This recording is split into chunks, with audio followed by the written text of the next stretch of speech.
ಈ ರೀಡಿಂಗ್ ನಿಮಗೆ ಅನ್ವಯಿಸಿದರೆ ಅಥವಾ ರೆಸೊನೇಟ್ ಆದರೆ ಮಾತ್ರ ತೊಗೊಳ್ಳಿ, ಇಲ್ಲಾಂದರೆ ಬಿಟ್ಬಿಡಿ. ಇದು ಒಂದು ಜನರಲ್ ರೀಡಿಂಗ್ ಮಾತ್ರ ಆಗಿರುತ್ತೆ. ಫಸ್ಟ್ ಕಾರ್ಡ್ 3 ಆಫ್ ವಾಂಡ್ಸ್ ಬಂದಿದೆ. ಡ್ಯಾನ್ಸಿಂಗ್ ಟು ದಿ ಬೀಟ್ ಅಂತ ಹೇಳ್ತೀವಿ. ನೀವು ತುಂಬ ನೃತ್ಯ ಮಾಡ್ತಾಯಿದ್ದೀರಾ, ಡ್ಯಾನ್ಸ್ ಮಾಡ್ತಾಯಿದ್ದೀರಾ, ತುಂಬ ಖುಷಿಯಾಗಿದ್ದೀರಾ ಅಂತ ಹೇಳ್ತೀನಿ. ಕೆಲವ್ರಿಗೆ ತುಂಬ ಬ್ಯುಸಿ ಇದ್ದೀರಾ ಅಂತ ಹೇಳ್ಬೋದು. ಏನೋ ಸಾಂಗ್ ಬರೀತಾ ಇದ್ದೀರಾ, ರೈಟಿಂಗ್ ಮಾಡ್ತಾಯಿದ್ದೀರಾ, ಕಂಪೋಸ್ ಮಾಡ್ತಾಯಿದ್ದೀರಾ. ಮೇ ಬಿ ಕಂಪೋಸರ್ ಇರ್ಬೋದು, ಡ್ಯಾನ್ಸರ್ ಇರ್ಬೋದು, ಸಿಂಗರ್ ಇರ್ಬೋದು. ತುಂಬ ಮೋಟಿವೇಟೆಡ್ ಫೀಲಿಂಗ್ ಇರುತ್ತೆ ಈ ಮಂತಲ್ಲಿ ಅಂತ ಹೇಳ್ಬೋದು ನಾನು. ಅನ್ಸ್ಟಾಪಬಲ್ ಎನರ್ಜಿ ಅಂತ ಹೇಳ್ತೀವಿ ನಾವು. ಏನೋ ಒಂದು ಜಾಕ್ಪಾಟ್ ವಿನ್ನಿಂಗ್ ಸ್ಮೈಲ್ ಇರುತ್ತೆ ನಿಮಗೆ ಅಂತ ಹೇಳ್ಬೋದು. ವಿನ್ನಿಂಗ್ ಸಮಥಿಂಗ್ ಇದೆ. ಸೆಕೆಂಡ್ ಕಾರ್ಡ್ ನನಗೆ 6 ಆಫ್ ಪೆಂಟಿಕಲ್ಸ್ ಬಂದಿದೆ. ಸೊ 6 ಆಫ್ ಪೆಂಟಿಕಲ್ಸ್ ಕೆಲವರು ಕಾನ್ವರ್ಜೇಷನ್ ಅಂತ ಹೇಳ್ತೀವಿ ನಿಮ್ಮ ಎಕ್ಸ್ ಜೊತೆ, ಅಥವಾ ನೀವು ರಿಲೇಷನ್ಶಿಪ್ಪಲ್ಲಿದ್ದರೆ ಆ ಪರ್ಸನ್ ಜೊತೆ ಅಂತ, ಅಥವಾ ನಿಮ್ಮ ಎಕ್ಸ್ ಬಗ್ಗೆ ನಿಮ್ಮ ಫ್ರೆಂಡ್ಸ್ ಹತ್ರ ಡಿಸ್ಕಸ್ ಮಾಡ್ಬೋದು. ಸೊ ಆ ಥರನೂ ಹೇಳ್ತಾ ಇದೆ. ಕೆಲವರಿಗೆ ನಾವು 6 ಆಫ್ ಪೆಂಟಿಕಲ್ಸ್ ಮ್ಯಾನೇಜಿಂಗ್ ಅಕೌಂಟ್ಸ್ ಅಂತ ಕರಿತೀವಿ. ಬಿಲ್ಲಿಂಗ್ಸ್, ಮನೆ rent, light bill, water bill, something ಆ ಥರ ಬಜೆಟಿಂಗ್ ಅಂತ ಕರಿಬೋದು. ಅದನ್ನು ಮಾಡ್ತೀರಾ. ಇನ್ನು ನಾರ್ಮಲಿ ಹೇಳೋದಾದರೆ ಚೇಂಜಿಂಗ್ ಲೈಫ್ ಸ್ಟೈಲ್ ಅಂತ ಹೇಳ್ಬೋದು. ಮೇ ಬಿ ಮನೆ ಚೇಂಜ್ ಮಾಡ್ಬೋದು, ಕಾರ್ ಚೇಂಜ್ ಮಾಡ್ಬೋದು, ಸಮಥಿಂಗ್ ಆ ಥರ. ಥರ್ಡ್ ಕಾರ್ಡ್ ನನಗೆ ಹೈ ಪ್ರೀಸ್ಟೆಸ್ ಬಂದಿದೆ. ಮೇ ಬಿ ಪ್ರಾಕ್ಟೀಸಿಂಗ್ ಅಕಲ್ಟ್ ಅಂತ ಕರಿತೀವಿ. ಅಂದರೆ ಈ ಸಮಥಿಂಗ್ ಈ ಟ್ಯಾರೋ ರೀಡಿಂಗೇ ಆಗಿರ್ಬೋದು, ಅಸ್ಟ್ರಾಲಜಿ ಆಗಿರ್ಬೋದು, ಸಮಥಿಂಗ್ ಸ್ಪಿರಿಚುವಲ್ ಥಿಂಗ್ಸ್ ಅಂತ ಹೇಳ್ಬೋದು, ಗೂಗ್ಲಿಂಗ್ ಅಂತ ಹೇಳ್ಬೋದು, ಆನ್ಲೈನ್ ಶಾಪಿಂಗ್ ಅಂತ ಕೂಡ ನಾವು ಕರಿತೀವಿ ಹೈ ಪ್ರೀಸ್ಟೆಸ್ನ.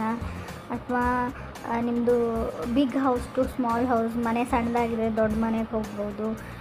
ತುಂಬ ಜಾಸ್ತಿ ಟೀ ಕಾಫಿ ಕುಡಿತಾ ಇದ್ದೀರಾ ಅಂತ ಕೂಡ ಹೇಳ್ತಾ ಇದೆ. ಸ್ವಲ್ಪ ಅದನ್ನು ಕಮ್ಮಿ ಮಾಡಿ ಅಂತ ಹೇಳ್ತೀವಿ. ಪ್ರಿಟಿ ಝೋನ್ ನಿಮ್ಮ ಮನೆಯಲ್ಲೇ ಇರ್ತಾಯಿದ್ರೆ ಹೊರಗಡೆ ಹೋಗ್ತೀರಾ, ಗೋಯಿಂಗ್ ಔಟ್ ಅಂತ ಹೇಳ್ತಾ ಇದೆ ಕಾರ್ಡ್ಸು. 4 ಕಾರ್ಡ್ ನನಗೆ 2 ಆಫ್ ಕಪ್ಸ್ ಬಂದಿದೆ. ನಿಮ್ಮದು ಒಂದು ಕಾರ್ಮಿಕ್ ಕನೆಕ್ಷನ್ ಥರ ಒಂದು ಕನೆಕ್ಷನ್ ಬಿಲ್ಡ್ ಆಗುವಂಥ ಚಾನ್ಸಸ್ ಇದೆ. ಹೊಸ ವ್ಯಕ್ತಿ ಆಲ್ರೆಡಿ ನಿಮ್ಮ ಲೈಫಲ್ಲಿ ಬಂದಿರ್ಬೋದು. ಕೆಲವರಿಗೆ ಕಾನ್ಸ್ಟೆಂಟ್ ಕಮ್ಯುನಿಕೇಷನ್ ಅಂತ ಹೇಳ್ತೀವಿ ಆ ಪರ್ಸನ್ ಜೊತೆ. ಅಂದರೆ ಯಾವ ಥರ ಅಂದರೆ ನಥಿಂಗ್ ರೊಮ್ಯಾಂಟಿಕ್ ಅಥವಾ ನಿಮ್ಮ ಕನೆಕ್ಷನ್ ಬಗ್ಗೆನೂ ಇಲ್ಲ, ಕ್ಯಾಜುವಲ್ ಟಾಕ್ ಇರುತ್ತೆ. ಮೇ ಬಿ ನಿಮ್ಮ ಆಫೀಸಲ್ಲಿ ಕೆಲಸ ಮಾಡೋರು ಇರ್ಬೋದು, ನಿಮ್ಮ ಜೊತೆಗೆ ಓದೋರು ಒಂದು ಸುಮ್ಮನೆ ಮಾತಾಡ್ತಾ ಇರ್ತೀರ, ನಥಿಂಗ್ ರೊಮ್ಯಾಂಟಿಕ್.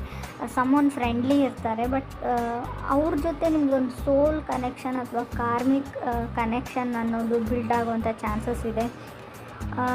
ಯಾವುದೋ ಒಂದು ಬ್ರಾಸ್ಲೆಟು ಒಂದು ಕ್ರಿಯೇಟಿವ್ ಆಗಿ ಮಾಡುವಂಥ ವ್ಯಕ್ತಿ ಅವರು, ಆರ್ನಮೆಂಟ್ಸ್ ಮಾಡ್ತಾರೆ, ಅವರು ಜ್ಯುವೆಲರಿ ಮಾಡ್ತಾರೆ, ಆ ಥರ ವ್ಯಕ್ತಿ ಅಂತ ಹೇಳ್ಬೋದು. ಸಕ್ಸಸ್ಫುಲ್ ಆಗುವಂಥ ಚಾನ್ಸಸ್ ಇದೆ 2 ಆಫ್ ಕಪ್ಸ್ ಇರೋದ್ರಿಂದ. 4th ನನಗೆ ಜಡ್ಜ್ಮೆಂಟ್ ಕಾರ್ಡ್ ಬಂದಿದೆ. ಮೋಟಿವೇಟೆಡ್ ಅಂತ ಹೇಳುತ್ತೆ ಕಾರ್ಡು. ಮೇ ಬಿ ತುಂಬ ಜನ ನಿಮಗೆ ಅಡ್ವೈಸ್ ಕೇಳ್ಬೋದು, ನಿಮ್ಮ ಅಡ್ವೈಸ್ನ ರಿಲೇಷನ್ಶಿಪ್ ಬಗ್ಗೆ. ಸೊ ನೀವು ಒಂಥರ ಟೀಚರ್ ಥರ ಬಿಹೇವ್ ಮಾಡ್ತೀರಾ ಅಂತ ಹೇಳ್ಬೋದು. ನಾನು ಆಲ್ರೆಡಿ ಹೇಳಿದ್ದೀನಿ ಹೈ ಪ್ರೀಸ್ಟೆಸ್ ಕಾರ್ಡ್ ಬಂದಾಗೆ ಸನ್ ಕಾರ್ಡ್ ಕೂಡ ಇದೆ.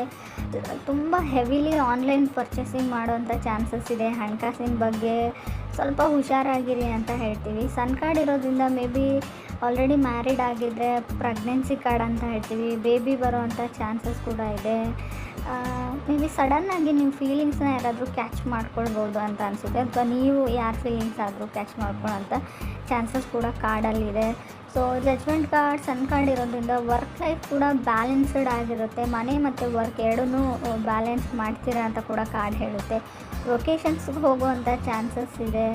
ಹಾಲಿಡೇಸ್ ಅಂತ ಕರಿಬೋದು. ತುಂಬ ಚೆನ್ನಾಗಿರೋ ಹಾಲಿಡೇಸ್ ಬರ್ತಾಯಿದೆ ನಿಮಗೆ. ನಿಮ್ಮ ನೇಟಿವ್ಗೆ ಹೋಗ್ತಿರೋ, ಊರಿಗೆ ಹೋಗ್ತಿರೋ, ತುಂಬ ಚೆನ್ನಾಗಿ ಟೈಮ್ನ ಸ್ಪೆಂಡ್ ಮಾಡ್ತೀರಾ ಅಂತ ಹೇಳ್ತಾ ಇದೆ ಚಾರ್ಟು ಆ್ಯಂಡ್ ಎ ಕಾರ್ಡ್ ಕೂಡ.